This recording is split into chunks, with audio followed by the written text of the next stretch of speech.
Hey y'all, I'm doing a rare, maybe first time nighttime shuffleboard recording. I actually have a call with my brother who's agreed to talk to me a little bit about his work as an engineer and experience on Scrum teams. So maybe he'll help shed a little bit of light into if this thing could be useful in that world. So stay tuned.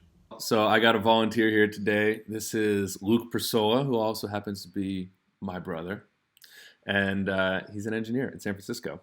And so I'm going to tell you a little bit about the project. I'm going to ask you some stuff about what I've been making, and maybe even do a little bit of a usability test with you. All right. Thanks for doing this. Yeah, of course. Um, so I know this, but since it's a video series, we might as well do touch on it briefly. Like, you are an engineer. You are in San Francisco. You are studying data science, machine learning, natural process, language processing stuff right now.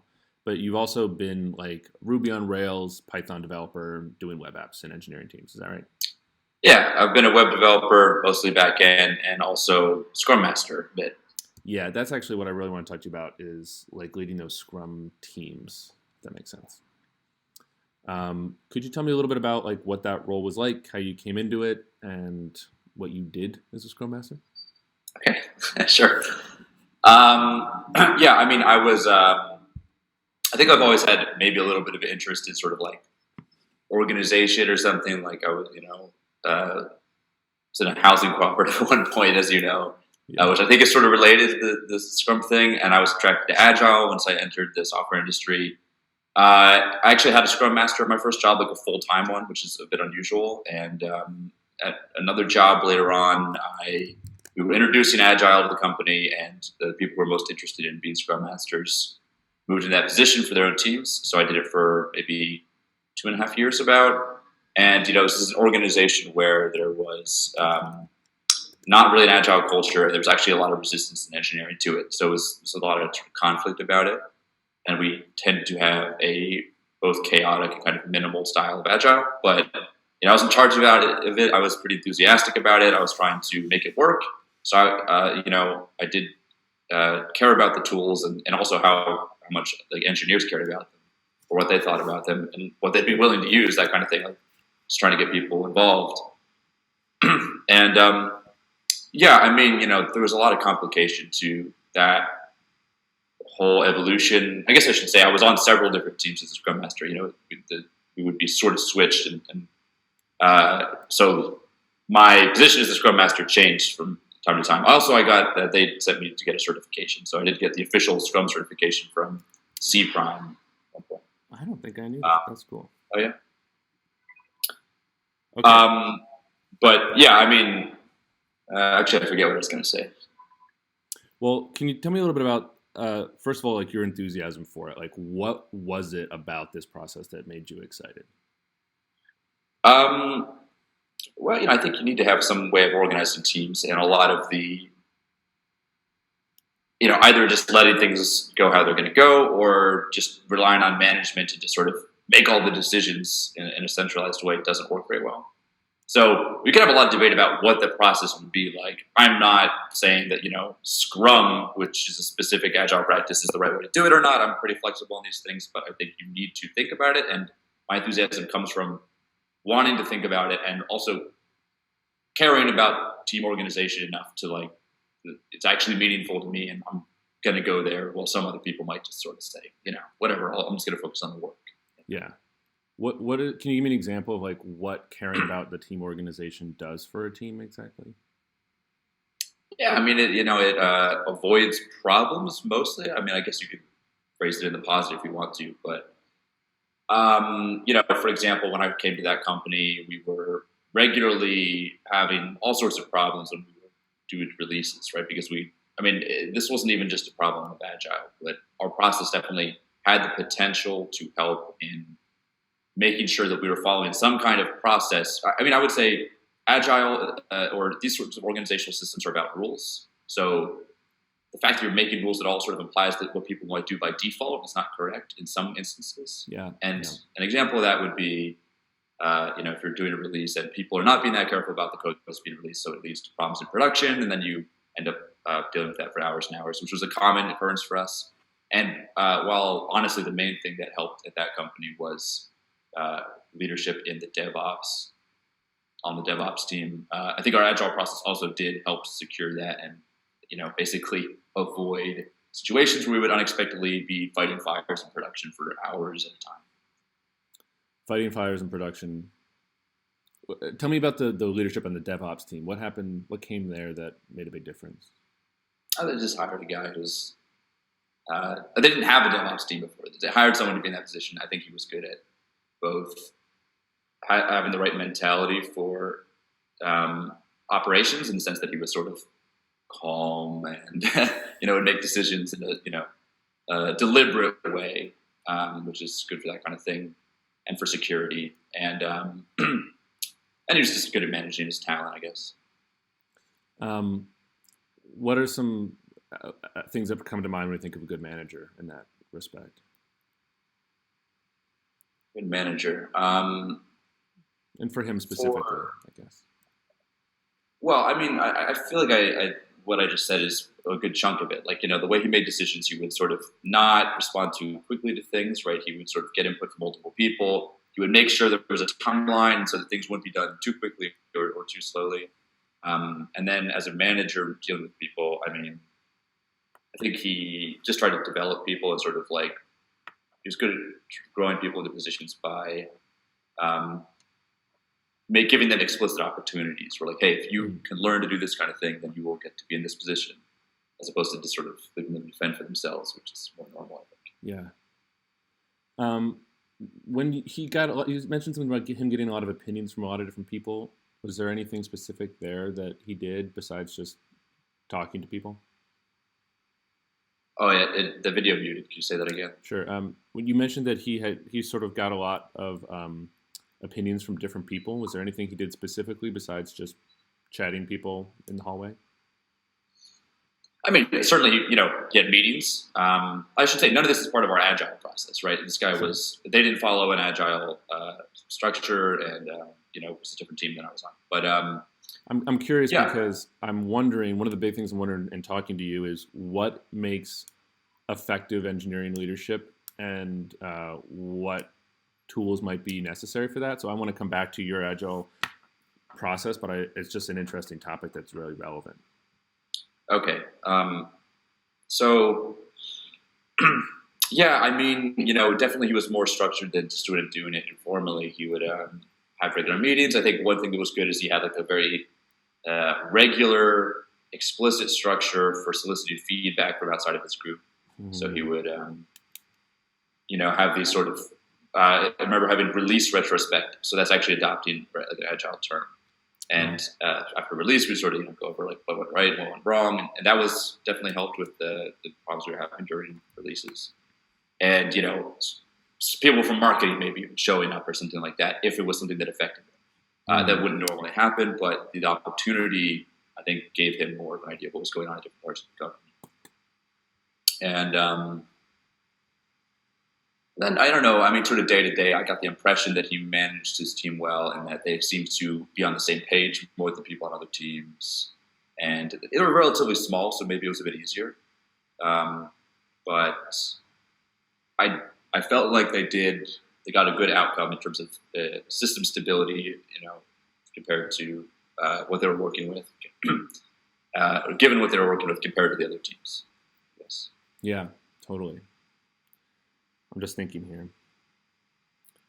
I want to come back to those retro meetings, and I'm sure you'll tell me a little bit about that when we get into the details of Scrum. But I want to ask before then, I guess, a little bit, like, it sounds like there was some conflict about even starting the Scrum process from engineers. Tell me a little bit about that. Have I told you about this before? I'm sure I told you something. A little. I mean, yeah, there were some people on our team who were deeply opposed to doing agile. And I mean, I don't know. I think it's just a different culture. I don't think that their way of doing things would really be recognized that much by any sort of significant part of, like, I don't know, thought leadership in engineering or anything. I think they were just sort of off on their own. So, I mean, it's sort of a hacker mentality, and a lot of people can empathize with that. I just think it was like a sort of exaggerated version of that. Like, just to give you an idea of where we're at this company. First day I joined, I had paired this guy had been giving me a ticket, and he'd been paired up with me to like work on it. Senior developer. I was pretty inexperienced at the time, and when I was done with the code, asked him how to deploy it, and he just like told me. Have I told you the story before? No. He just told me to like SSH onto a production server and open up the file in a text editor and just manually put the code I had in there and then save it and then restart the server so that it would pick up. So there, no, like we had version control. He was just asking me to ignore it. And like no one cared, right? But this was it was really chaotic when I started. Dude, that's wild. Yeah. So we're starting with like no standards, and like I want to leave room for part of the cultural difference being just a different understanding about agile or its usefulness. And I think that obviously engineers can have different perspectives on that are valid, but I do think part of it was just like low standards at the beginning, and then as time went on, basically people slowly over the course of years started to accept it, and by the time I left, it was about where most sort of startups of that size of a few hundred people are, which is to say it certainly wasn't a perfect agile process, but at least there was something and there was room for, there was like a path towards improvement. Wow. I forget what your question was. I don't know if I answered. It's a bit about the conflict, but I think that answers it better than any direct answer could have. I mean, that's a pretty wild example. I've never heard of that before. I mean, there was like, let's just say there was strong words exchanged and like lots of arguments about what a valid technique would be, that sort of thing. Lots of opinions in all sorts of directions about what process should be. What do you think were the biggest objections besides just a low bar? Like, was it this is going to take us too long, or I don't like meetings, or, maybe clearly they didn't see the value to them.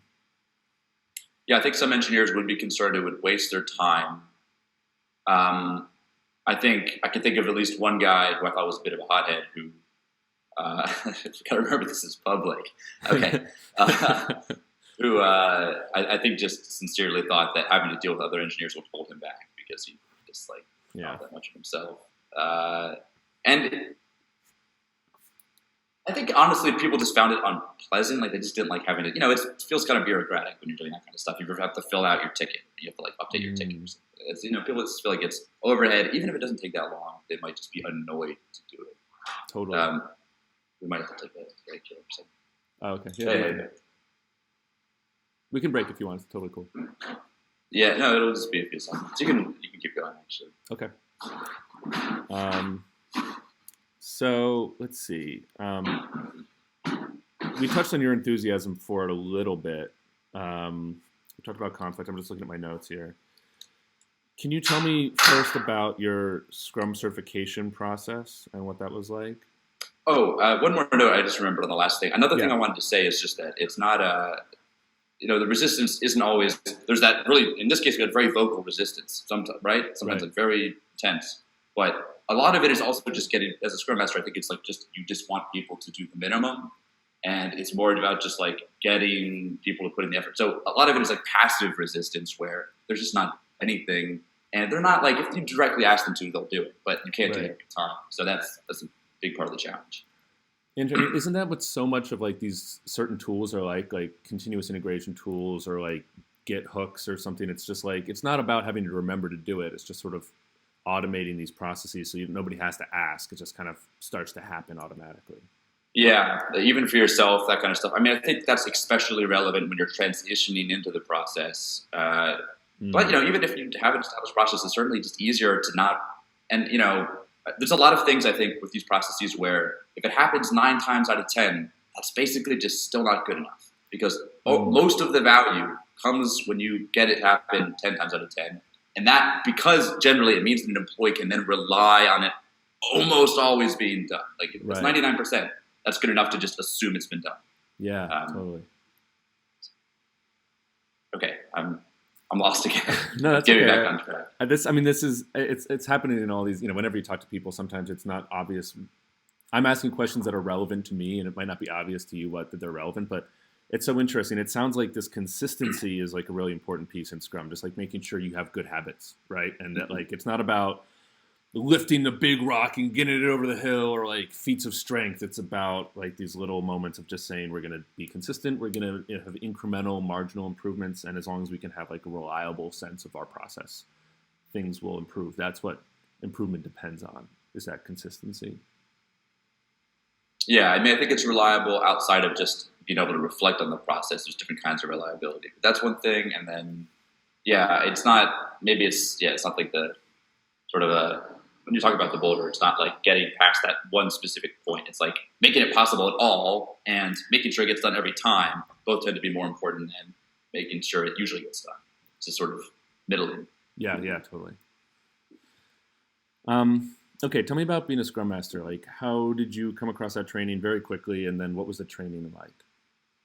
Well, they just sent us out for that. They had decided to adopt Scrum, and I mean, we had leadership changes throughout this whole period, so there wasn't like a consistent idea of what we were going to do. But at first, it was just, we want some Scrum Masters, and then I think about a year later, it was, okay, we're going to send the Scrum Masters off to get training. I don't know. I have no idea what the impetus for this was, but we were just told we were going to go do this. Okay. So there's about 3 of us, and they just signed us up for, this is like a 2-day course you go for, full-time for 2 days. It's pretty brief. It was here in San Francisco, and I felt it was helpful for sort of knowing the official rules. I don't think it would give you that much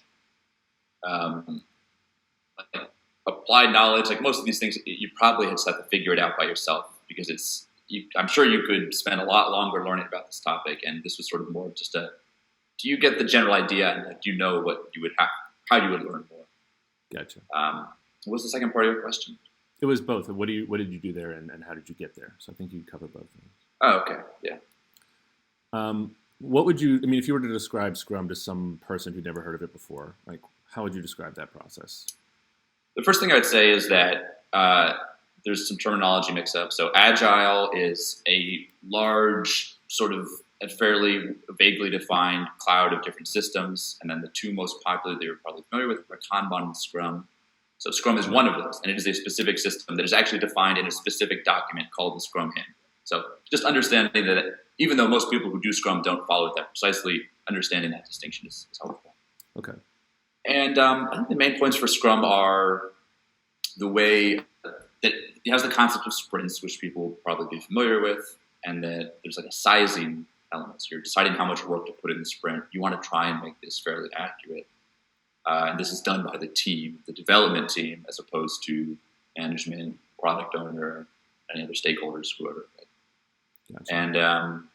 And that it's a pretty simple thing. I guess the idea of an artifact is also prominent in Scrum. So you're going to use some kind of indicator and communicating like device, right? So it could be a physical wall with the tickets on it, the Scrum board, right? Although notably, a Scrum board is not actually part of Scrum, right? I mean, there's sort of parts of it are, but like the actual board that most people use, that's not really actually part of the Scrum system, as it so happens. Huh. So the artifact is the thing that tracks what people are doing? Yeah, an artifact is sort of any way of communicating. So your app would probably be, so I should say, I don't know that much about it. You've only given me a sort of very general description. Yeah. Your app would probably count as an artifact in Scrum terminology.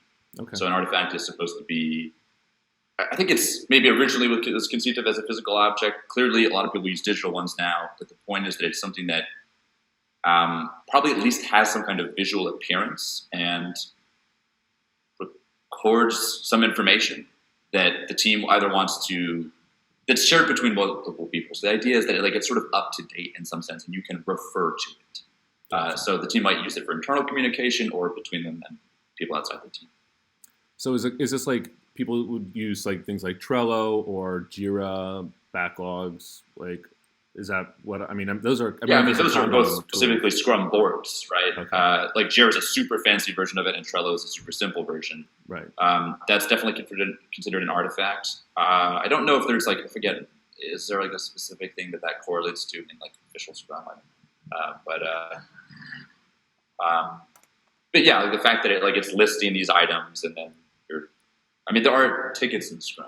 There's not exactly sort of the columns you might, so there's some differences. It's a little more complicated than what's in Scrum. Scrum is sort of just, there are tickets, and then there's the ones you're working on for a sprint. It's sort of, and I guess there's a backlog. That's sort of the whole thing. I think that's more or less everything there is.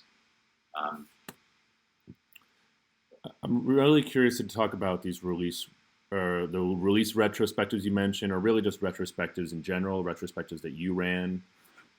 Those meetings, I think, are really potentially relevant to what I'm working on. Could you give me like a brief rundown of what a retrospective is, how you would run it, how they went? Yeah, so I mean, there's these sort of classical meetings that are in Scrum itself, and then like I think Scrum has been the most influential in terms of the meetings that people use in Agile in general. A retrospective is maybe the strangest meeting. Instead of having a certain role in like actually getting the work done, it's like the meta meeting where you reflect on the process itself and decide any alterations you might make. So the idea is that the team has to be aware of its own process and make some decisions about it. It's sort of adjusting things. It's agile, so of course you're going to adjust things. Right. And so, I mean, basically during the retrospective, you would just talk about process. So you talk about the other meetings. You talk about maybe issues of communication. You talk about any sort of team rules, policies, guidelines, goals, ideals, whatever.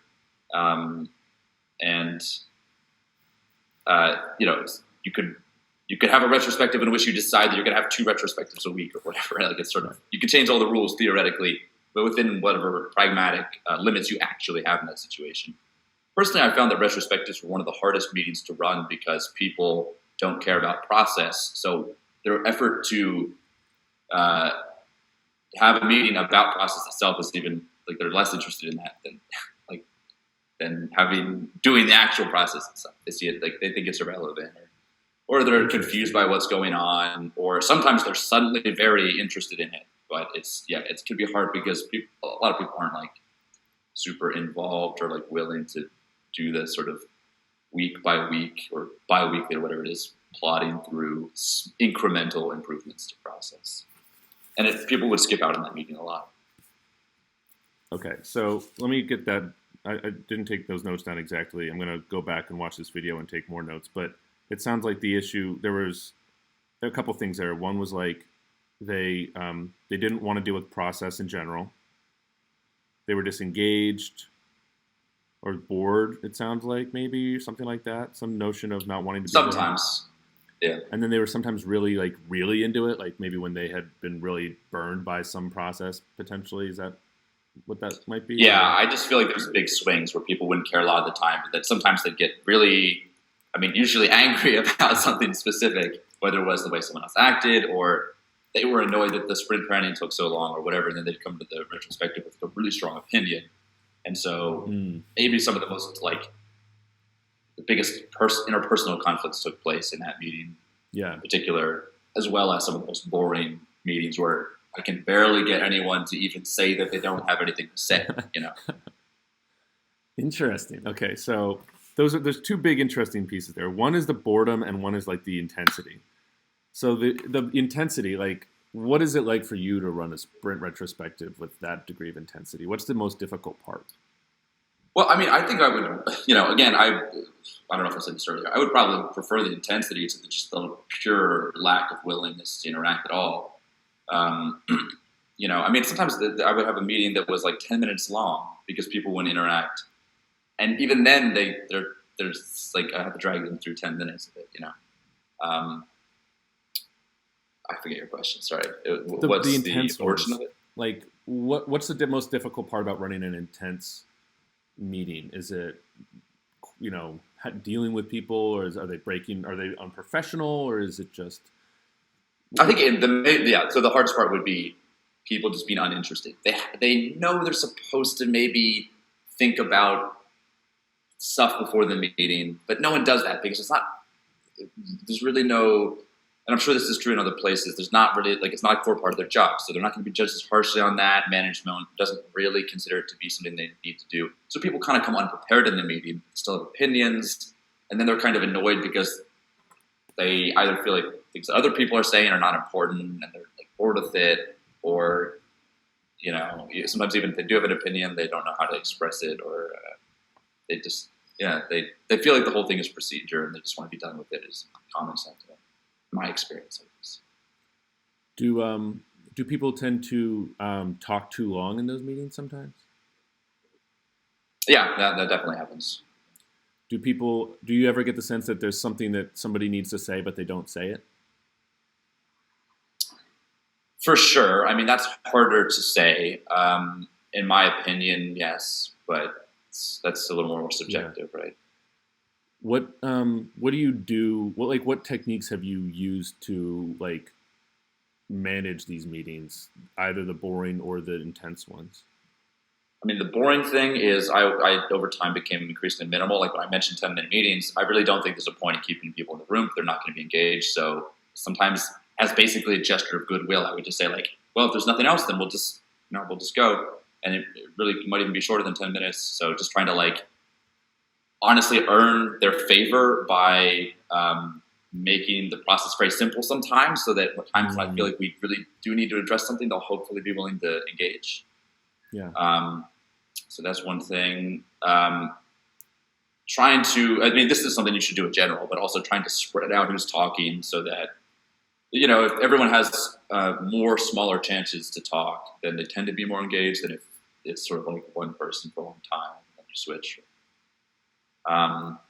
Sometimes when people, you mentioned people not talking enough, I would have issues where I felt like probably this person would like to address this, but they seem a bit too shy. And so that is hard because I don't think it's right to like really force the issue. Then it's like, you know, as a Scrum Master, you're generally supposed to have some sort of boundaries about like interfering with the process too much. As a facilitator, right, you want to get other people to be doing it themselves. So that one you have to be careful about. But there were some times where I would maybe just like try to think of like 5 different topics that are all surely things that are probably not exactly what people are worried about. But I think each one of them or most of them could spur someone to say something. And I'll just kind of like float these things, basically just like embarrassing myself for like several minutes, just being like, perhaps, for example, this could be a thing that one would want to talk about. And then just like, you know, and then like everyone can tell that what I'm saying, like sometimes it almost like entertaining them just to get attention. And then when you're halfway through that conversation, someone actually remembers like, oh, I do actually have something to say about that. And then they start talking finally, right? Dude, isn't that such a thing? Like I noticed that when I was teaching, just do you think that there's some amount of just adding energy that is useful to those meetings? Like just pure energy? Sure. Yeah. Yes. Although I will also immediately say you're probably like, I'm now thinking about like educational materials, and I'm thinking about like stuff I dealt with in middle school where it's like, if you try to make it too fun, you might just be the least cool adult in the school and that can backfire. Right. Yeah, so, totally. Yeah, I mean, right. But I do hear what you're saying. Interesting. You don't want people to feel forced to have fun, or really you don't want to feel them to feel forced in general, right? Like ideally, it's all just a skin that they wear to express themselves, right? What do you mean by that? You're never fighting against the user. Like, like you want my people in my meeting are not going to be engaged unless they feel like they can actually express what they want to say, and that they're hopefully at least working a little bit towards improving the process, right? Right. So. So you need to give them tools to do whatever they naturally want to do already, and you don't want to curtail, like sort of put them in a shape that doesn't feel like what they want to do, or they're not going to be motivated to do it. Mm-hmm. So I would rather have them regularly motivated to do stuff that doesn't even help, so that they'll get in the work, and then you can kind of like refine that process after they're already up and running, and to have something that like, even if it, you know, if they did follow through with it, it would be a great process, but it's going to be so hard to get them to do it that it's not worth it, right? And so I think a good way to do that is just to suit whatever abilities they have sort of formally in the system. Like, in a meeting, it might be sort of maybe less rules than conventions about how willing people are to interrupt each other. Maybe you want to actually encourage people to do that more, make it more conversational, and that way it can kind of like make their points easier. I don't know. In some way they can accomplish the goal that they're personally trying to accomplish in the meeting. If you allow that to happen, they're more willing to engage. So it sounds like maybe being flexible about the rules, or doing things that might be slightly inefficient or, you know, not orthodox to Scrum, just to get them to A, be involved, and B, involved in some meaningful way that's related to the task at hand. So I'm going to nix the relaxed about the rules. I think balancing between formality and informality is a much more complicated topic for this kind of thing. And I wouldn't say that, yeah. So, but yes, in terms of basically just being willing to make the short-term products or outcomes of the meeting. I think probably what I described a second ago doesn't actually make the situation worse, because if you get people engaged, you're likely to have better results anyway. But but being less worried about like, are we immediately improving things as opposed to, are we getting people to talk? Yeah, like whatever you need to do that maybe gets poor results in the short term to get this sort of social process working. Is there anything else that comes to mind that you did to get people to talk? Like any other structures that you've used to elicit conversation from people? I mean, there's kind of the whole bribing people with food or whatever thing. I don't know. I mean, yeah. That's a thing. Try to keep it casual, right? Like try to make it so that if a serious topic needs to be talked about, there's maybe jokes or like you can sort of slowly escalate so people don't feel like someone's going to lunge at them all of a sudden. They can sort of like, they have the idea of the emotional tenor of the room. I mean, honestly, letting people who just aren't going to try it all just not attend, and the meeting sometimes improves. What else? I mean, giving people control is interesting because, the more control, so there's like letting them express themselves in the meeting how they want. There's also giving them control of the meeting, which due to the nature of like a retrospective, they're literally deciding how the other meetings work. So it's kind of like that already, but leaning even more heavily in that direction can get people excited. But what I found is if you give them a lot of control, then they just don't do anything with it, and then nothing happens at all.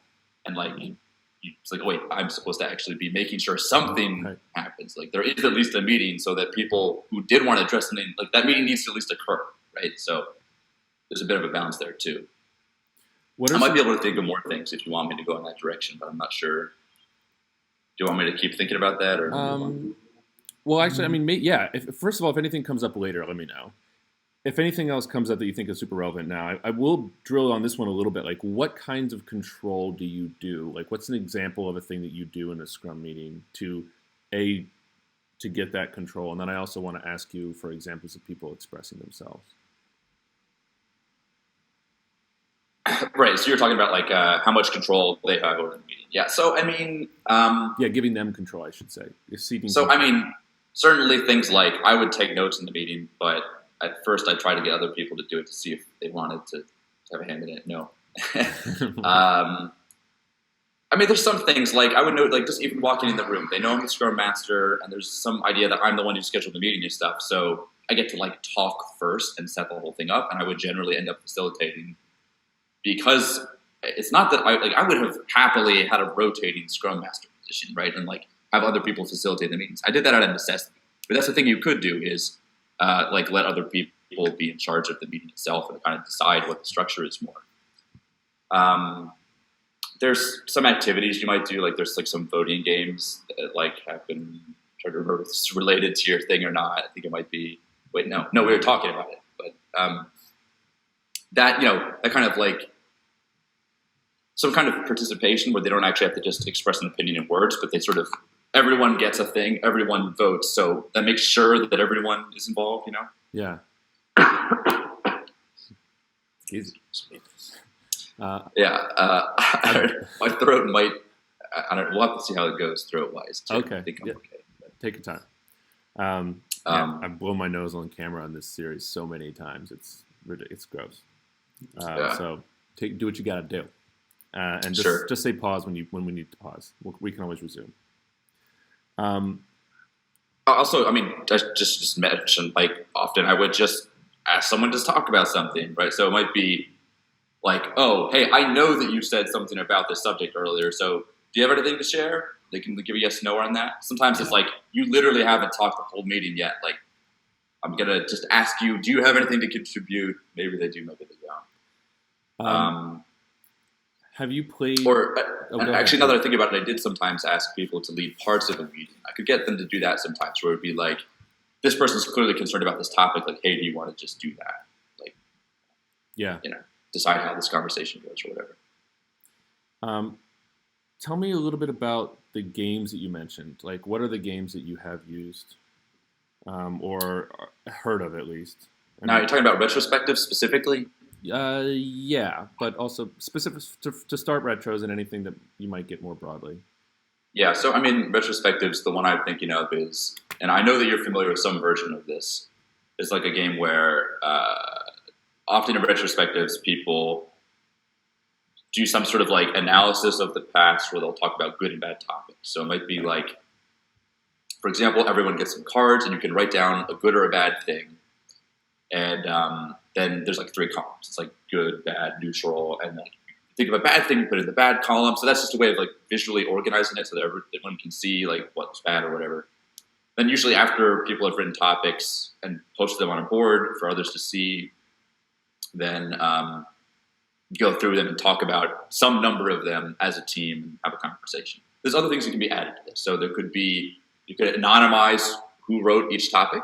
You can have different categories, so it might not always be good, bad. There might not be a neutral. There can be other things, you know.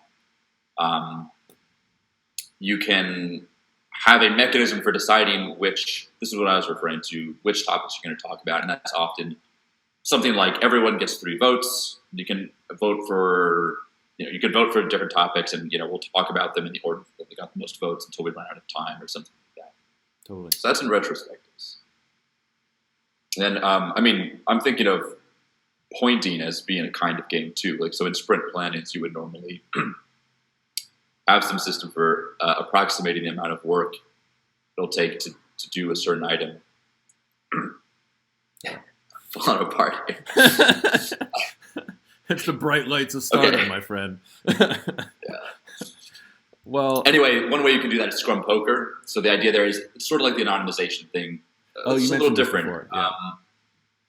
Because of my current studies, I happen to know there's like actually like some kind of like social statistical theory that backs this up. People who make guesses about something independent of each other, their aggregate approximations are more accurate than if they heard each other's opinions first.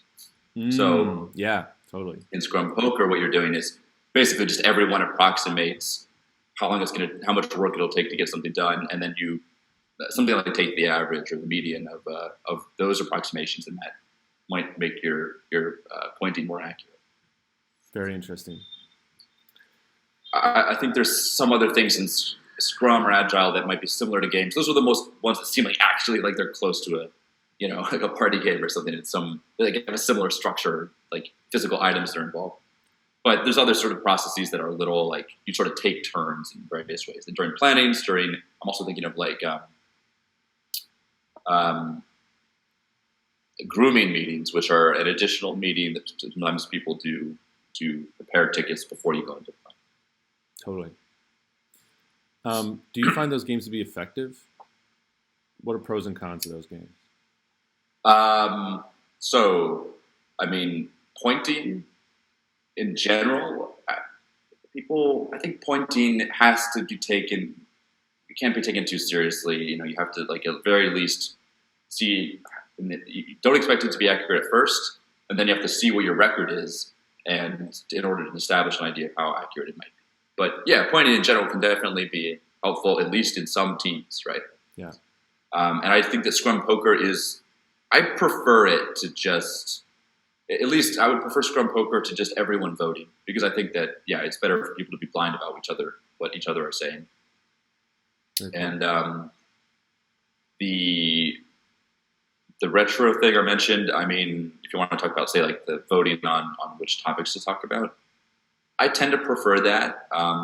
Really, there's a lot of different options, and I think it's, you can pick different things for different situations. But I think having some kind of structure like that of some kind often helps, structure a conversation.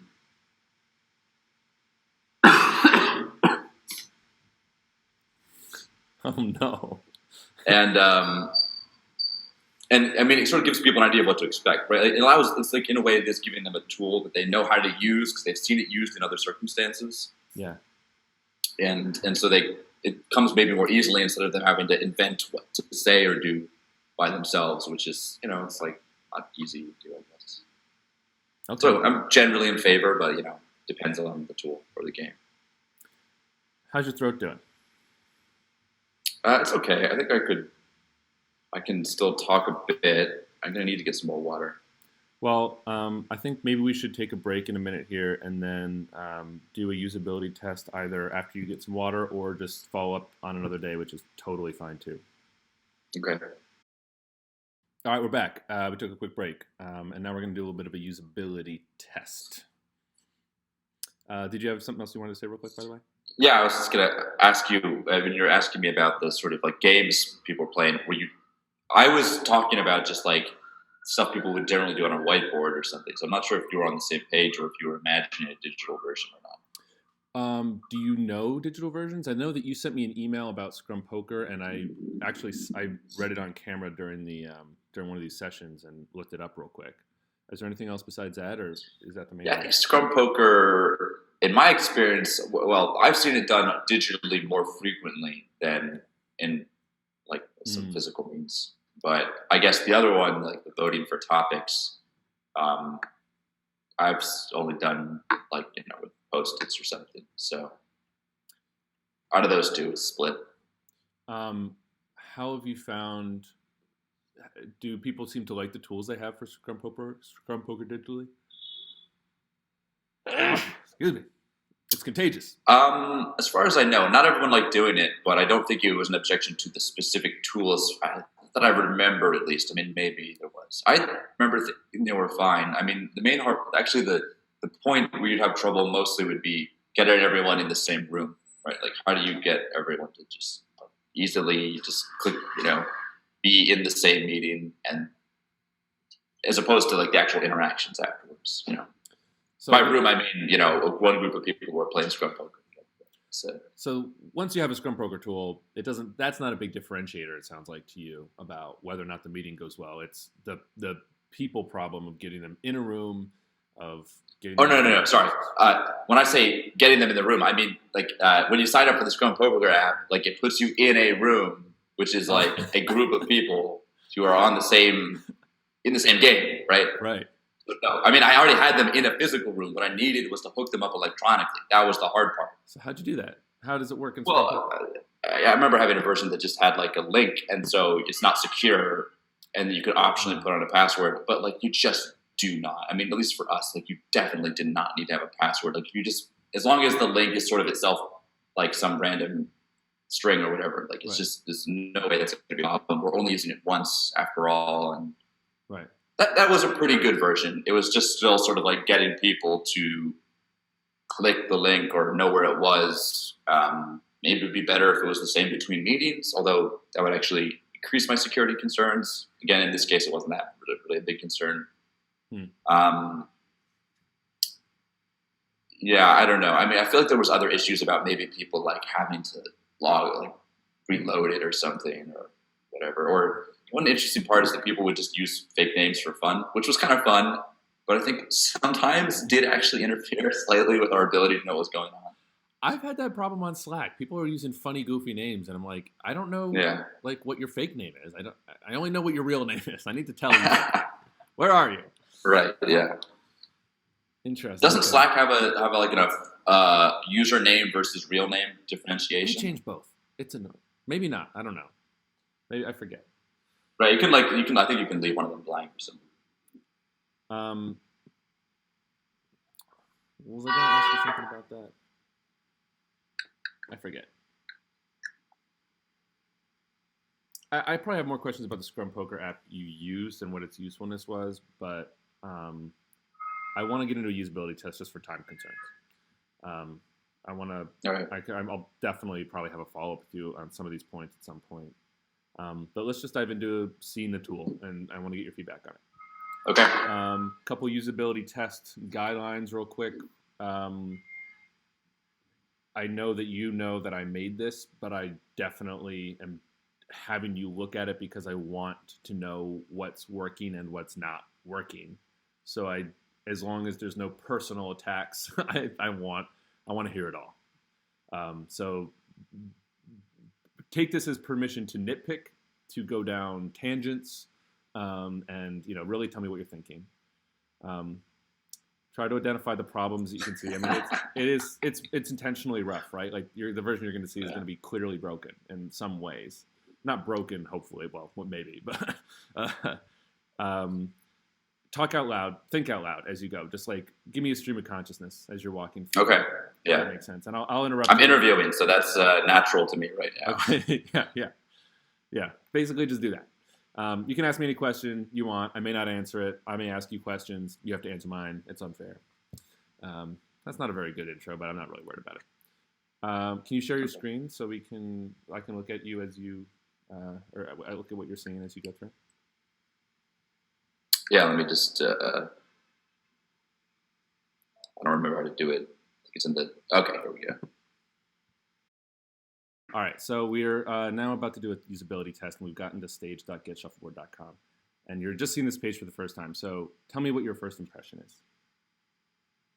Say goodbye to sticky notes and markers. Shuffleboard. I mean, do you want me to actually talk about it? It's not. I don't have a strong reaction to what I'm seeing so far. It's like there's a video. There's more information here. It's pretty simple visually, and I don't know. I will say. I think I'm just going to keep reading through it unless you have anything else to say. Yeah, I think I'm really looking for feedback on copy and what's ringing true and not true to you.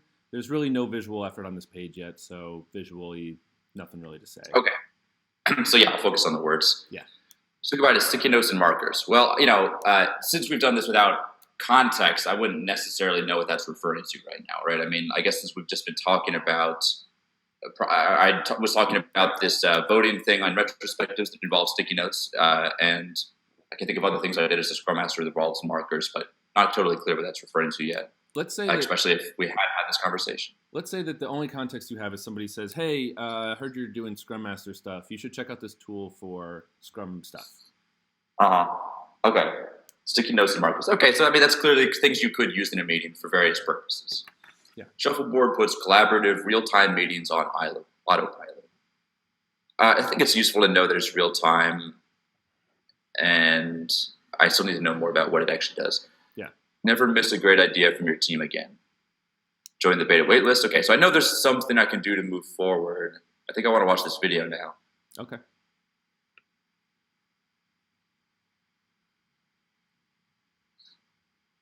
Can you hear it? Yeah. I have headphones on. Oh, okay. Do you want me to take them out for a second? If it's convenient. Yeah, it's not too bad. Just so we can follow along. So just a quick note, I can't maximize it, I guess. That's fine. Hey everyone, I'm Sam. I made Shuffleboard, and I just want to show you what it's like to run a meeting in Shuffleboard today. So the first thing we're going to do, so I can't read anything, as a facilitator, is go to getshuffleboard.com. And then I'm just going to click Start Meeting from one of our pre-existing templates, or maybe a template that you've already set up. We can name our meeting. Okay, I'm going to go to YouTube because I think I need to be able to read what's going on.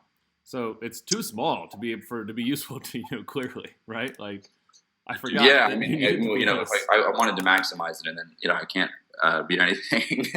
So yeah, I'm going to go to YouTube, but I know how to do that. So. It was bigger, and I made it smaller out of convenience, and now immediately it's clear, not the right move. I guess so. Run a new meeting as a facilitator is go to getshuffleboard.com. And then I'm just going to click Start Meeting from one of our pre-existing templates, or maybe a template that you've already set up.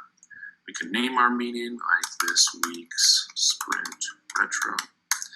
And then we're going to see this screen that we can share with the rest of our meeting. So maybe if you're connected to a projector, you can put this on the wall. You can cast it to a TV in your meeting room. The point is that everybody's going to see what's happening in your meeting as you run it. And you want to take this link here. This is the share link. And share with the rest of the people who are in this meeting, either in Slack or email or however you want to do it. And this screen on the right will show what they see. So basically, they're just going to get a quick welcome screen. When we start the meeting, basically each template provides a series of prompts. These are just sort of open-ended questions that everybody in the meeting is going to answer. So over here, they might say something like... I'm just going to pause it for a second. Yeah. What are your thoughts? Yeah. So first of all, I think I actually missed some of the structure in the beginning of the video, which may have been because I was commenting, or we were talking about the maximization thing, but I sort of skipped over that, and then I didn't feel like going back to watch it. But I did catch part, sort of from when you clicked on the retrospective button. So I knew it was about a retrospective, and I'm thinking now that you're sort of introducing a format. This, I guess something that's on my mind is this going to be a retrospective, or is it sort of a new format that is also called a retro, but might be a bit different from like what a retro is. Okay. Shuffleboard, or they might say we want better coffee. Okay, so these are items I people are think suggesting. we should try more user research. Okay, so clearly you intend for this to be about I've topics. given everybody a few minutes for each prompt. Then you can go back Sorry, could you pause? direct to the main screen. Sorry, what was that? I just couldn't hear you super well when the me and the video was talking. Could you just say Right. that again? No, just the third example demonstrated that you intend for these to be things that the team could potentially talk about in the meeting. So it seems like, oh, this is like the same activity that I'm familiar with. Where, for example, I was talking about the voting earlier, right? Something like that, where they are topics. I think the first two were just sort of incidental, like text, right? Yeah. But the last one was like, oh, these are things that the team potentially would, they're deciding what to talk about. Yeah, somebody else had mentioned, they want to see how a team would use this. And so I'm kind of demonstrating the tool here, but I'm thinking based off feedback, I really need to show like a little bit more realistic content and maybe like actually use multiple people in this video. Let me ask you this question.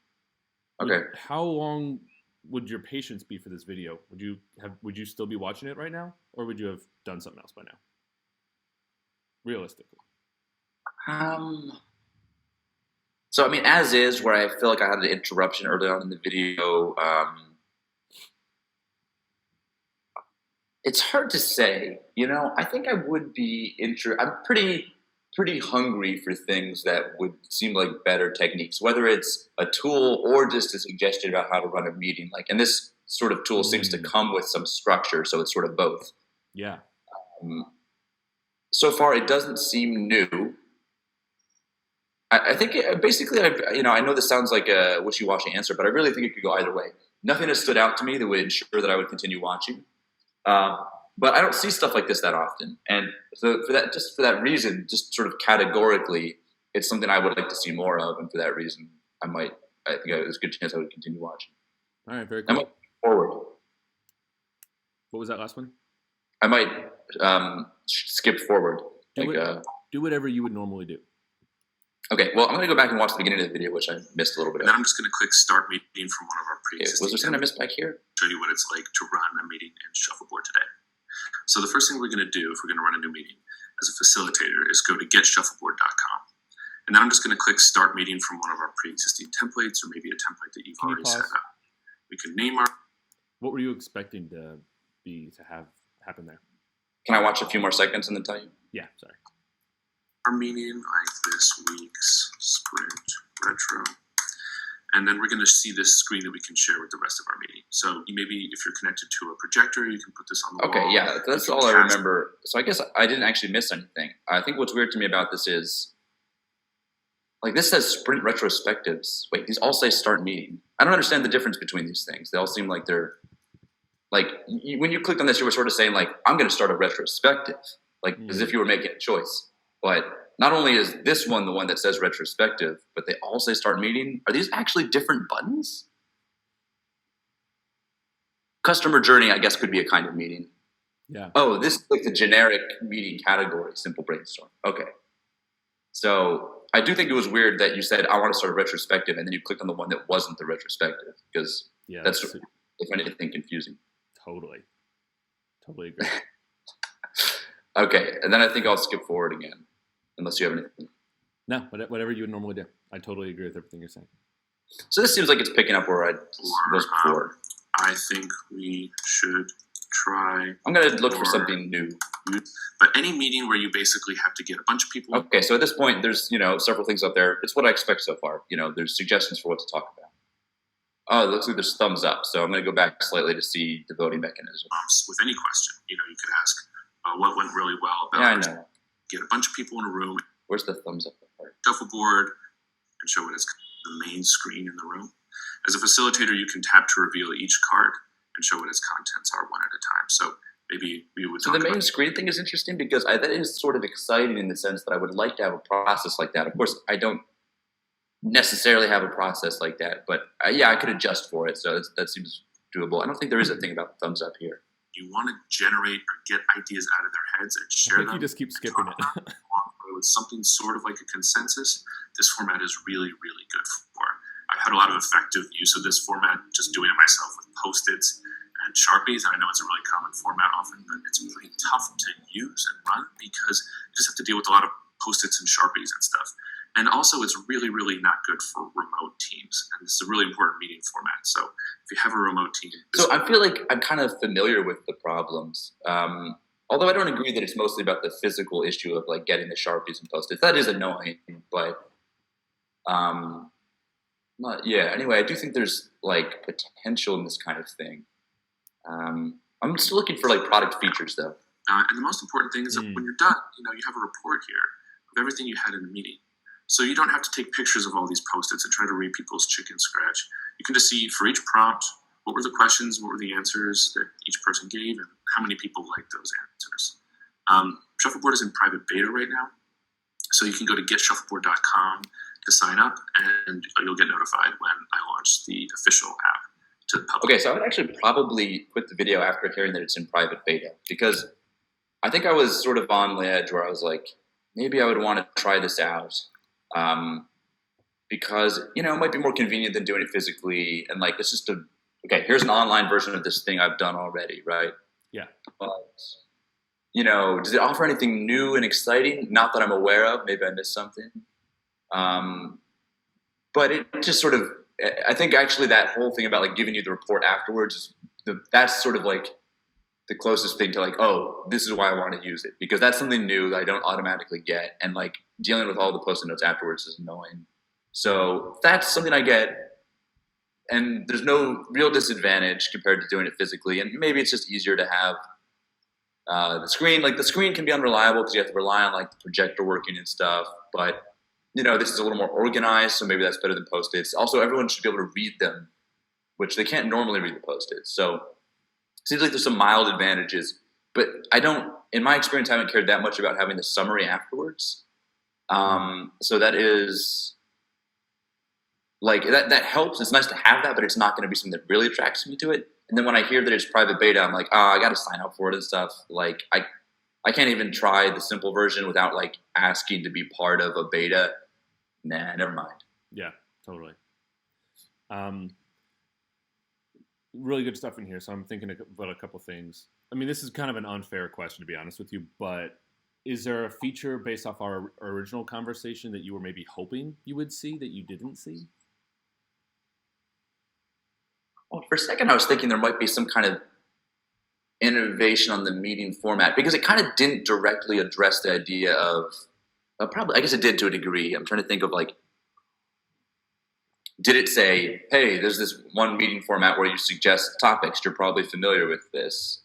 If it said that and it said like, I don't know, is there a name for that thing? I'm not familiar with one. If there is, maybe I could pick it up based on your usage. But like, I guess maybe because it didn't, to my memory, seemed to indicate that this was a familiar pattern. It almost felt like it was teaching me to do the thing, which I already know how to do.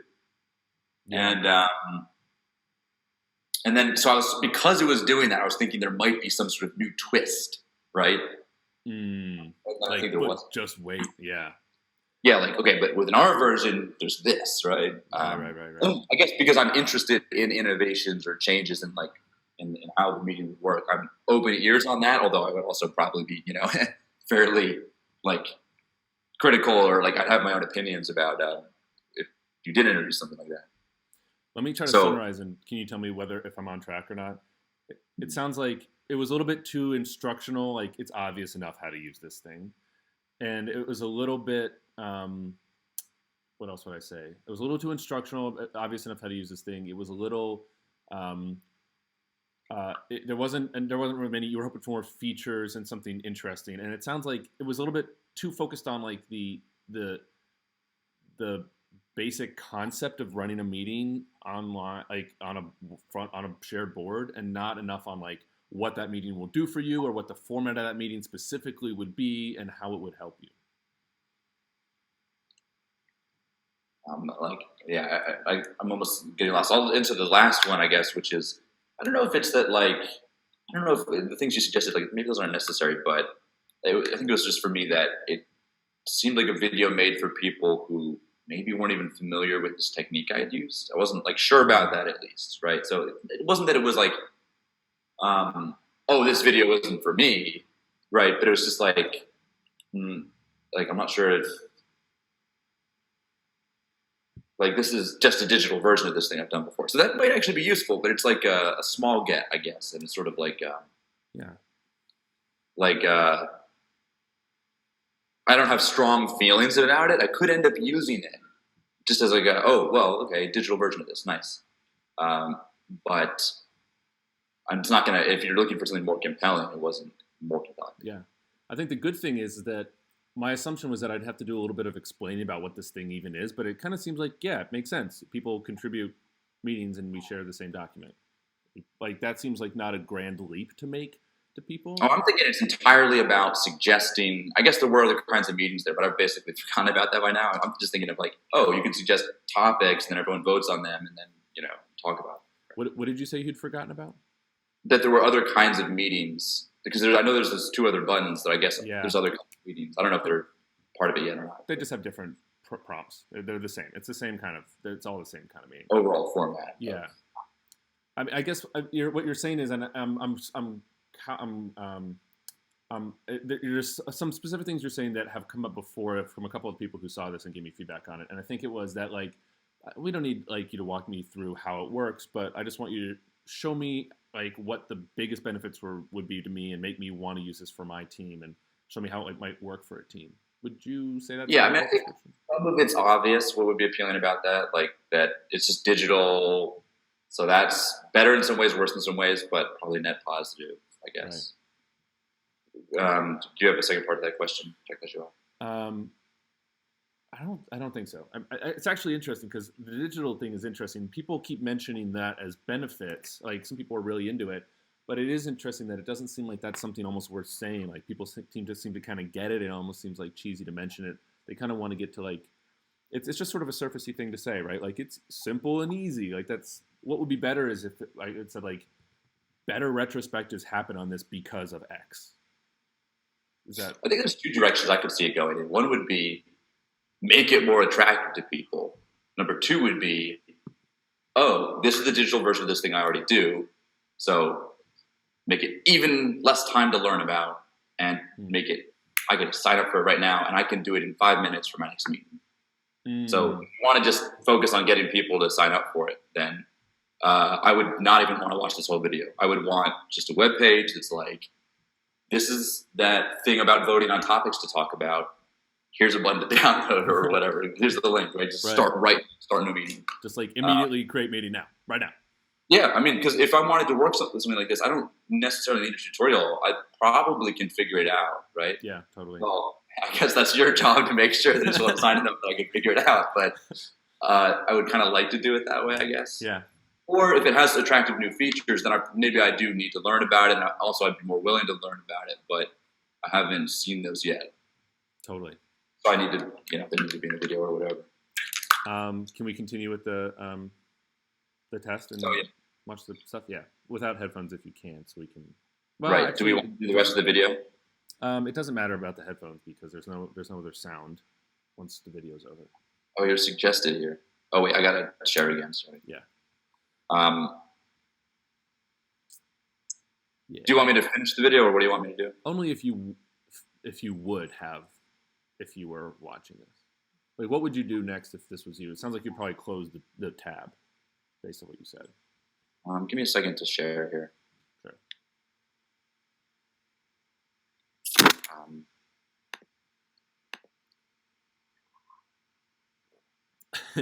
You're leaning very close to the camera. Your face is very large on this screen. Yeah. Okay.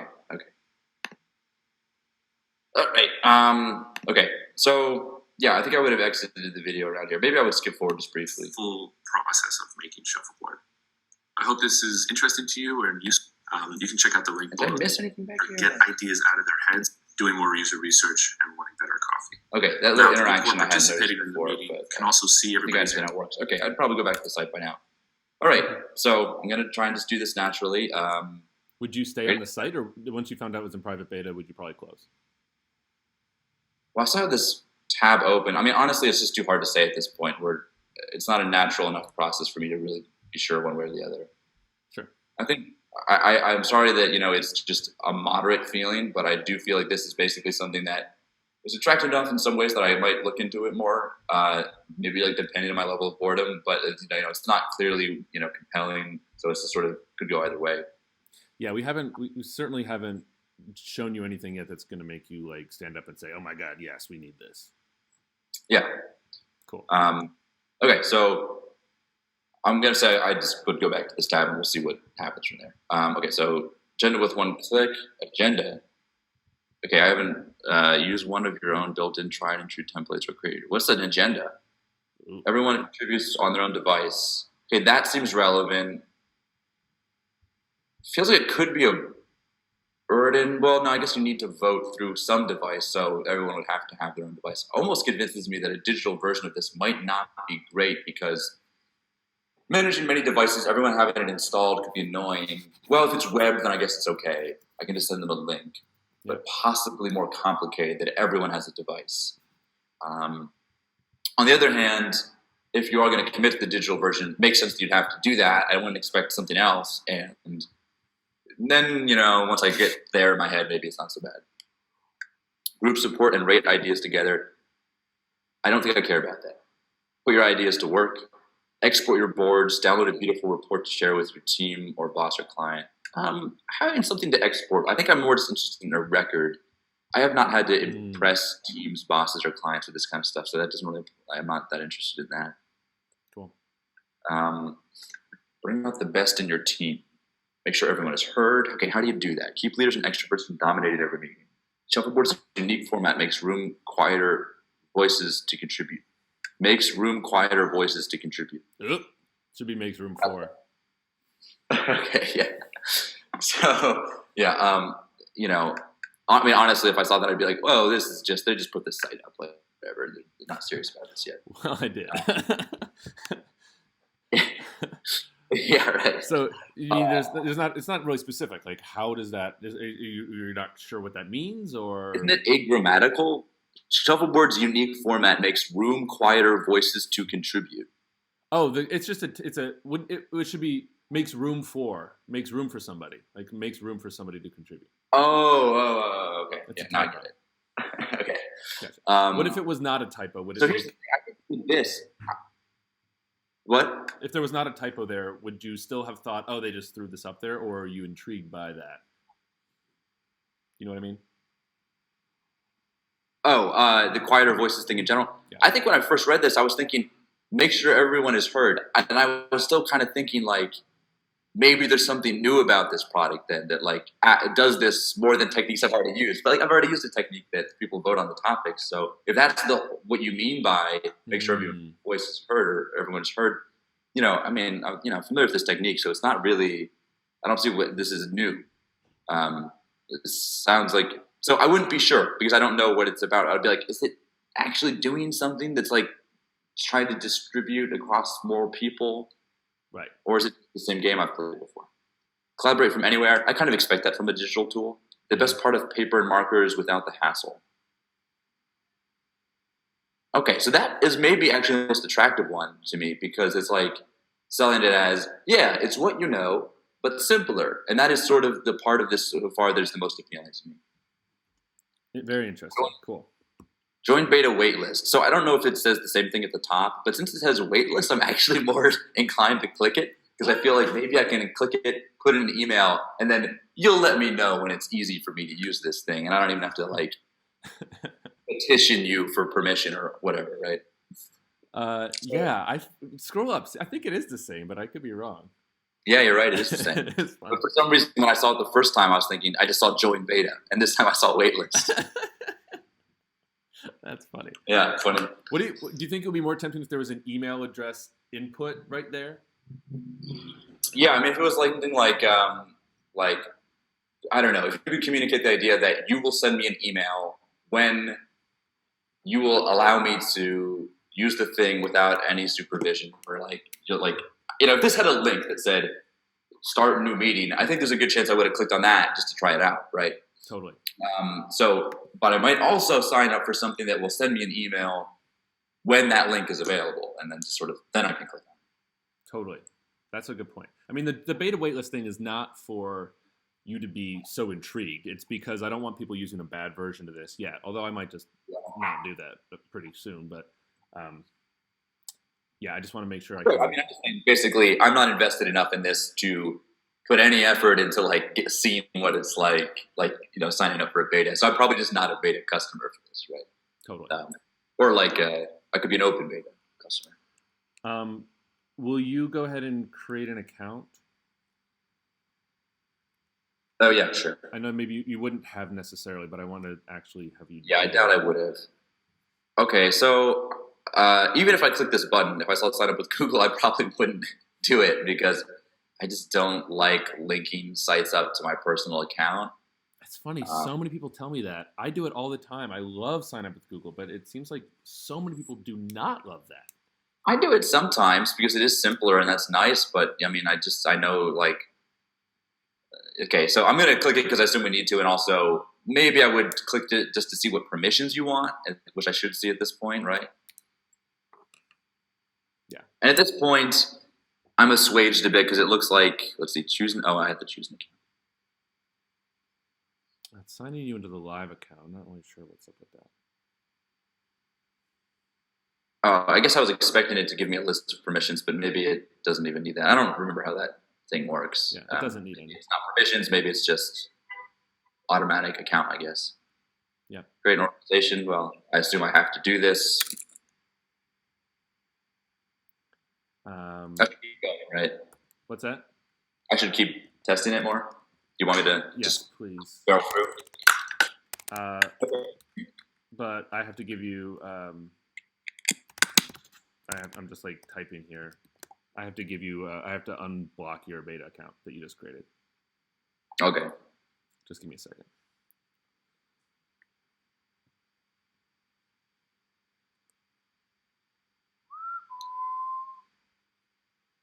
Come on.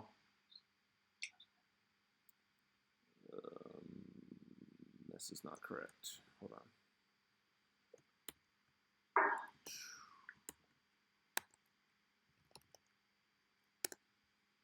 Sorry. It's taking a little time.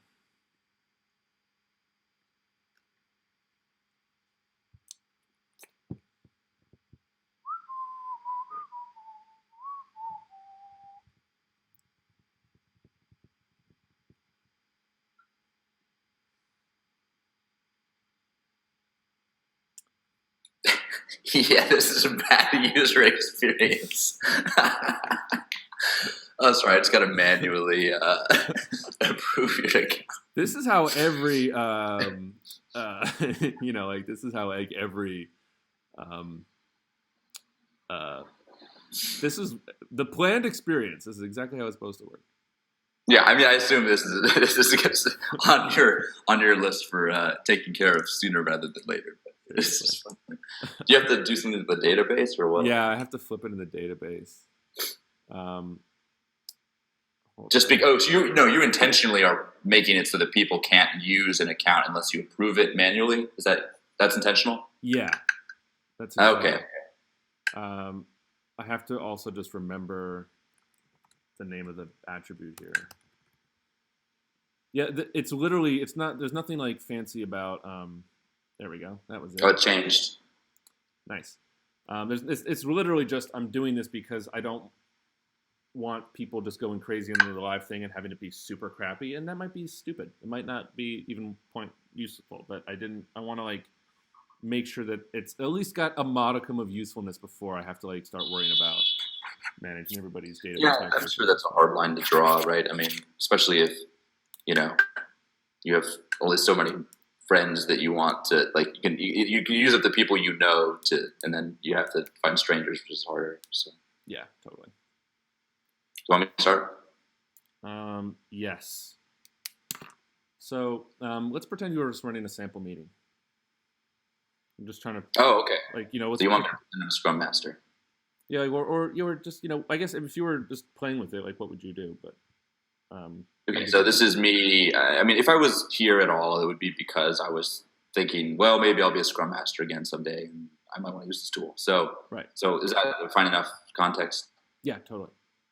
Okay, so shuffleboard, sprint retrospectives, customer journey. That doesn't sound like something that applies to me. A simple brainstorm. So I already saw simple brainstorm. I'll try retrospectives. This is a small thing, but like feedback.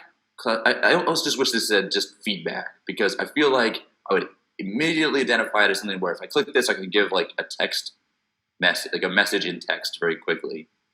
And what do you just mean? the complication of having the questions part as well, for some reason, seems less obvious what that does. Oh, in the upper right-hand corner. Yeah. Can you see my mouse? No? Yeah, I can. I guess I just missed it somehow. Okay. Meeting. Okay, that loads automatically. For a second, I thought I had to click it, but then it moved on. Yeah. That's please set your devices to do not disturb. Okay. Join. Okay, so I have to click this, and this is not a link. I have to actually copy paste it. Okay. Why does it take so long? Okay, is this? Oh, that's the message for the people who I'm gonna ask to join the meeting. Right. Okay. Yeah, I totally thought it was loading. Yeah, we gotta work on some copy with that. Yeah. Okay. I was like actually opening up DevTools to see if there's like something that failed to load. Okay. So maybe I have to have 2 people join before it'll start. No. Maybe how do I control it? Oh, there's a start meeting button down here. Okay. What was good? Now I think I click here. No. Oh, okay, so now I have to go over to, yeah. All right, what was good? Tasty. Okay, seems to be work. Wait, how did it know? Oh, right, because I'm signed in. Little moment of fear there. Wait, okay, I clicked it. I think I just liked it or something. Or what just happened? It's yellow now. It got a thumbs up, so I think I thumbs upped it over here, but I can't unthumbs up it. Okay, so I'm thinking about several things to do. There's an X. But I think this will exit out of the whole meeting probably. Next, I'm not sure what that does. And this is just a list, so I don't think there's anything to interact with here. Well, back, I mean, what is that gonna start the meeting? That ended the meeting. No, the meeting is still going. Tasty. Okay. Well, I'll just go over here. Let's use second user, and we'll say beautiful. Beautiful.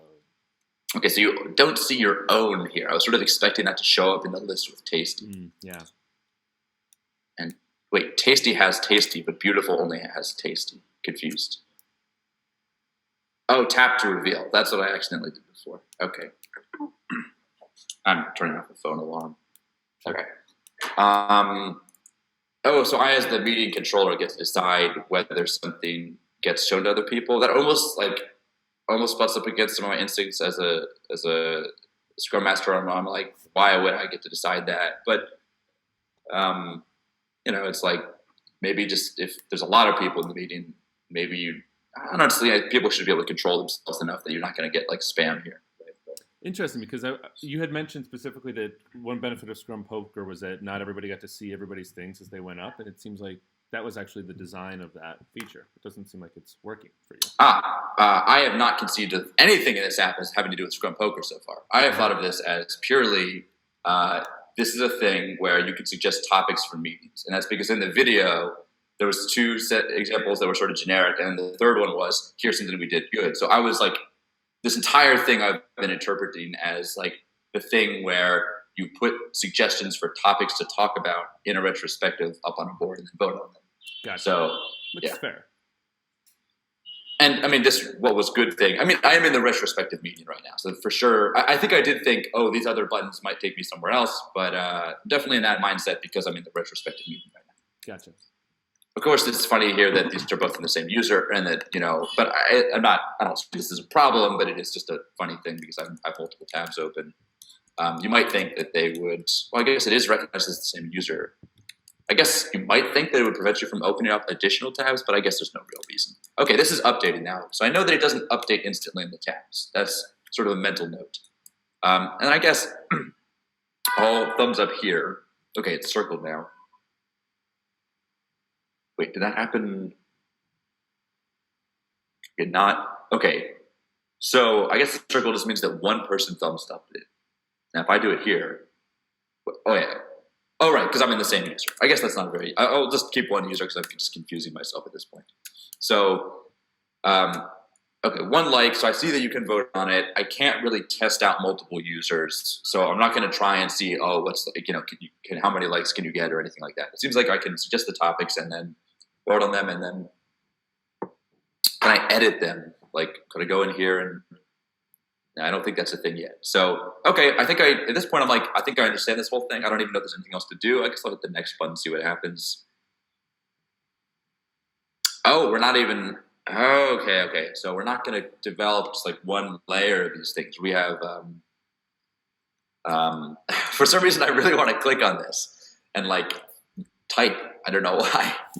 I think it's maybe the ellipses combined with a gray font for some reason. It does like a placeholder, totally. What was not good? Mean. I'm just going to go through the motions here. I feel like I already understand it. Yeah. Did that not work? Oh, no, it did work. Okay, tap reveal next. Wait, what? Don't I get the topics back? When do we actually look at them? It's over. Okay, I can look at the previous version though, at least. I guess we were supposed to do this live. I think I understand that. And then it's interesting that the app doesn't have something that syncs up to how you would run the meeting, which is that you would first have people suggest topics, then you would vote. You have like different phases. So this app doesn't have that right now. Right, totally. Also, the way I do it, you normally suggest everything, and then you vote on everything, and then you discuss everything.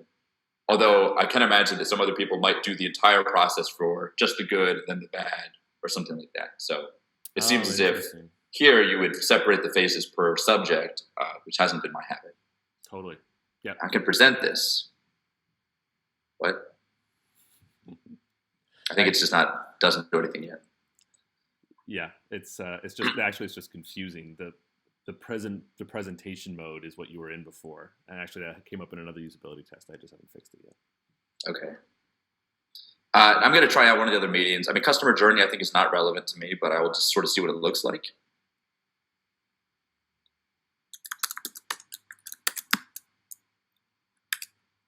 Oh, I have to start it. Okay, seems like this is going to be the same thing with different questions. What will happen when people try our product wait, what was the last one?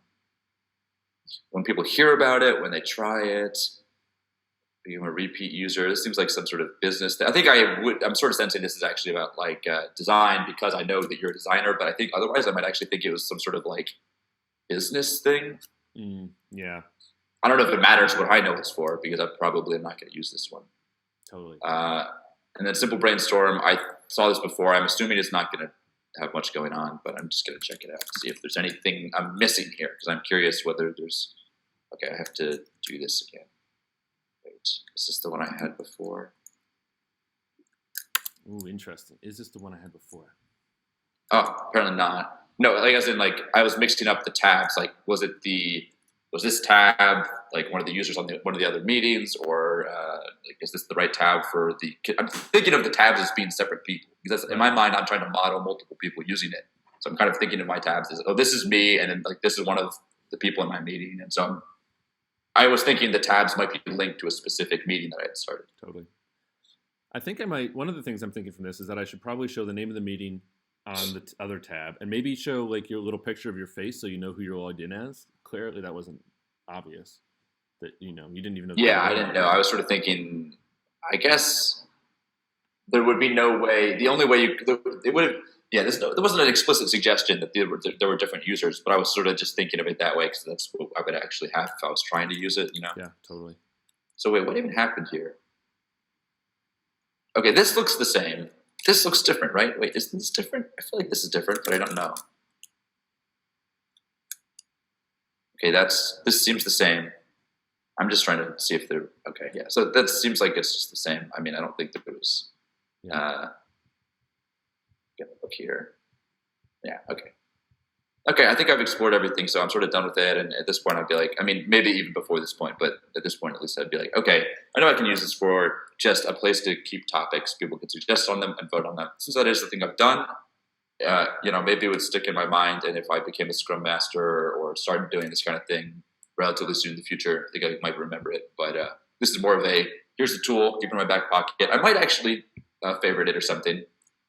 My favorites are disorganized, but just so that if I had to find it again, I would hopefully be able to. But that is to say, it would prompt me to revisit the site, but I might favorite it so that I wouldn't lose track of it if I was trying to find it in the future.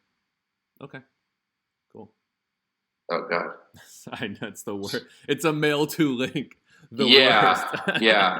As you can see, I just steadfastly refuse to set up any kind of... Totally. Yeah, so I think I'm done. Cool. Well, I mean, definitely some bumps that were expected, but definitely some bumps that were not. And those are the ones we're looking for, the things that weren't quite obvious. And I mean, I feel bad for people when I do these tests in some ways because I'm just getting so much out of these. And I'm like constantly thinking of things I'm going to change, but they don't, I'm just sitting there quietly so they don't know. But you have to, right? Right. But there's so much. Like, I mean, just by the way, like this idea of these templates at the top that like, I was so convinced that would make so much sense. And like, I've immediately just like since the past couple discussions with people, they don't make sense about how it's not obvious how these meetings are structured, how they work, or the difference between starting one and presenting one and viewing one. And there's definitely some things to shift. I don't think I'd rather show you prototypes of changes, but I might just say a couple random ideas off the top of my head that I'm thinking of shifting and get your quick take on that. Sure. Can I make one note first? Yes, please. These all say 7:17. They can't have been at the same minute that I created all of them, right? So something seems wrong. Ooh, yeah. That's probably a bug.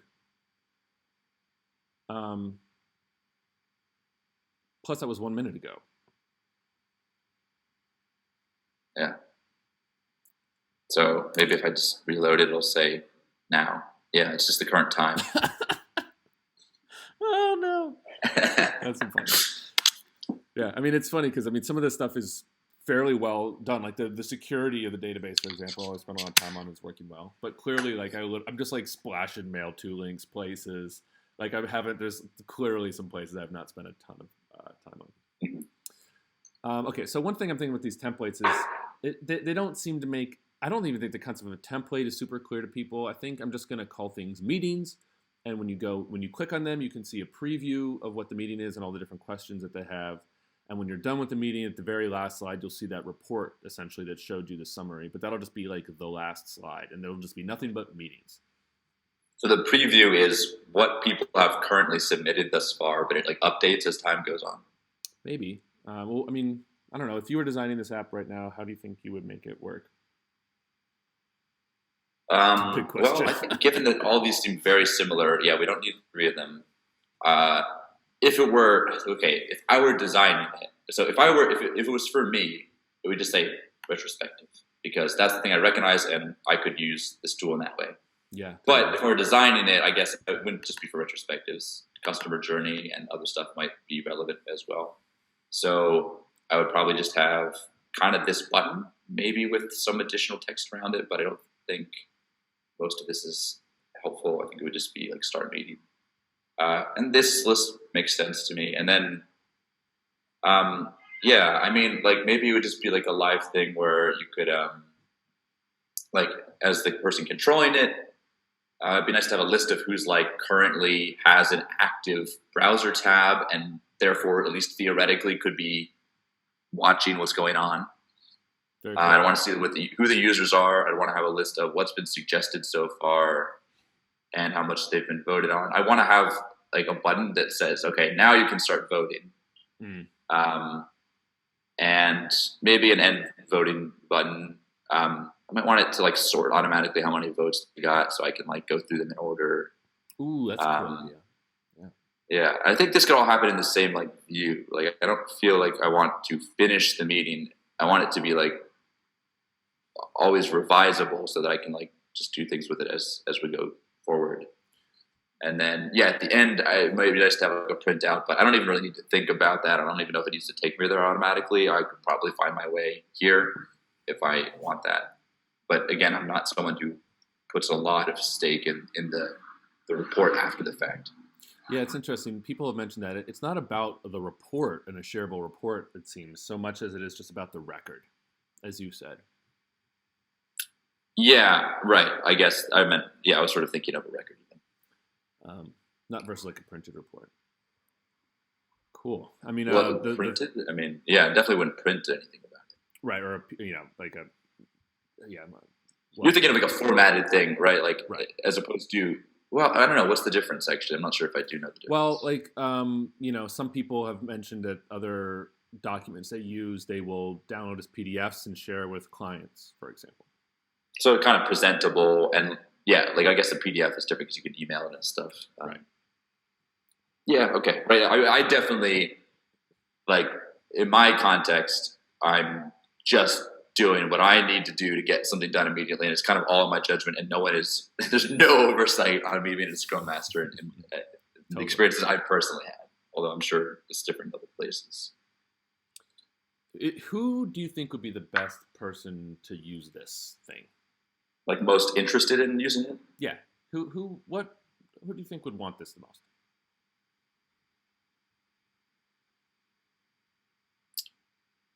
Well, I mean, one thing that occurs to me is like, if you didn't know how to do any of this, I've already expressed that I think it's sort of trying to walk you through it a little bit. So that seems, maybe if you're unfamiliar with it, it can walk you through that. Although honestly, I'm not sure that's a good direction to go in, just because like, I don't know, I'm going to try and teach people these techniques. And who else could use it? I mean, I do think that it could be used by people like me that, like, if I was a Scrum Master again, which is to say, there's a version of it that's just like the digital version of something I'm familiar with and I can use quickly. And in that case, I feel like it could actually, I mean, this sounds a little absurd given how simple it is right now, but some parts of it could actually be simpler, right? Yeah. Although after you start a meeting, like, well, yeah, I guess it is. Who else? I mean, it's very open-ended right now, right? I mean, like, it's really the whole thing is write a topic, and anyone can do it, and then we all vote on them. And there's no like sort of structure through time, so it could be used for any voting process, right? Do you have any specific ideas in mind? That would be good for? Yeah. I'm sure there are other voting tools out there already, so I'm not sure it's going to compete. But by the way, that's totally fine. It's kind of a trick question. Sometimes you ask people like this and see if they recommend other people or if they recommend themselves, somebody like themselves. So I'm just in full disclosure, I'm trying to figure out if you had said like, ooh, like somebody in the situation I'm in. Granted that I know you're not doing Scrum Master stuff at this exact moment, but like, I'm just trying to get a sense of whether or not you think it's a fit for your category. So don't work too hard about. Yeah. I think it is. It's a potential fit. I don't have strong feelings, but it's basically for some of the reasons you mentioned. It's avoiding the hassle of dealing with physical objects in meetings. I can walk into the room having not prepared for the meeting at all and act like I still was prepared by just pulling up the site. And That's a funny way to say it, yeah. Other kind of physical inconveniences. So there is some appeal already, right? But it's just not a strong one. Cool. Yeah, I think this is, I mean, there's definitely some new stuff for me to think about and definitely reinforcing some of the notions that I've had in the past couple sessions about how to simplify the different views of things. Definitely a lot of... Can I say one more thing? Oh, please, yeah. So it's just, I don't think I would have even decided whether I was going to use this yet. What I would do is just be like, oh, that's a thing. And then the point where I would actually decide to use it or not would be when I was running the meeting, or like 10 minutes before I was running the meeting, or maybe a day before I was running the meeting, right? Right. It would just be when I'm using it, like once I actually know the context of the situation I'm going to be in, that's where I would be like, I would actually make a decision. At this point, I don't even really have an opinion. It's sort of just like, I want to familiarize myself with this thing so I can draw on it later if I want to. So you're saying that if you were about to start a retro meeting, you might think, you know what, I'd rather do a digital version, and you would type in the URL or get it from the favorites or whatever, and then just meeting as quickly as possible. No, I'm saying the point. I'm not sure if I'm understanding what you're saying. I'm not saying it's the thing about me walking into a meeting is more of a demonstration of that I could do that. That's likely the scenario I would do it in. But a realistic scenario would be like 15 minutes before a meeting, and I know I have this meeting, and I'm like, okay, do I need to go get Post-its now, which is like my backup? Right. Oh, like maybe at that point I would remember that I could use this instead, and then at that point is like when I would decide whether I wanted to do it or not. So pretty last minute. You said 15 minutes in advance. Like you wouldn't do this a day in advance.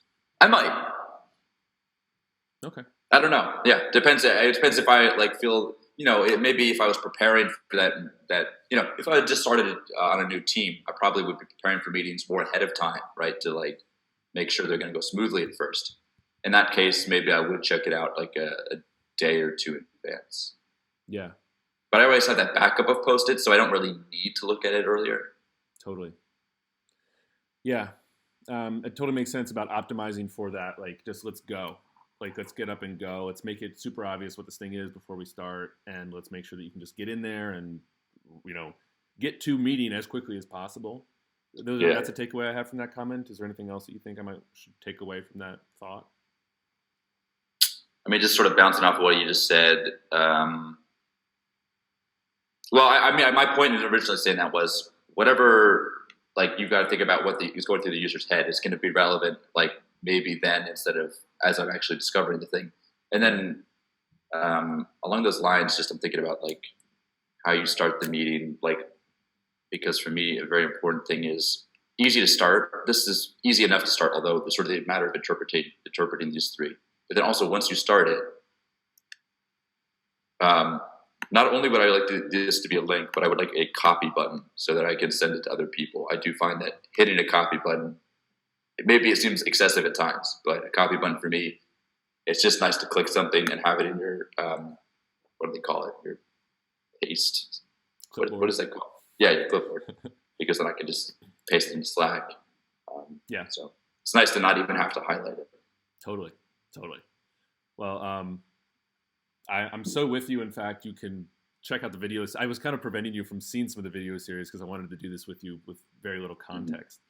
So now you can check out the video series and see that a copy button on this page is like the top of my backlog, and I've been avoiding doing it because I know I just need to talk to more users and figure out if this thing's useful. But definitely at the top of my list. A few of these things, like I said, it's funny. You don't know, but some of these things that you're saying are like, I know I need to do that, and it's time. Clearly, it's preventing people from using it. And some of them I've never heard before and are so obvious that I need to fix them, but are totally new. And it's cool from my perspective to see how that shakes out, Cool. Well, we should probably wrap because timing is we've made it pretty long, and I don't want to keep you much longer. This has been incredibly helpful. I say these in I feel like I'd say these in all of them. But it's so true. Like, this is super, super helpful. I think the usability test is super helpful. Probably more helpful is just understanding the context of how people think about retros. And I think I have a different perspective and understanding about what it's like for somebody who would be playing a Scrum Master role to do this. I think I think I definitely have a better understanding about like what that person might need in order for this to work well for them. And I also just have a curiosity about it. Like, if I were to just fix some of these features, maybe I could show it to somebody else who's dealing with the Scrum Master role, especially on a remote team, and show them a better version and be curious to see what an active Scrum Master would think. That's an encouraging direction to explore for me, for sure. Cool. Glad to know. All right. We're done. See y'all later.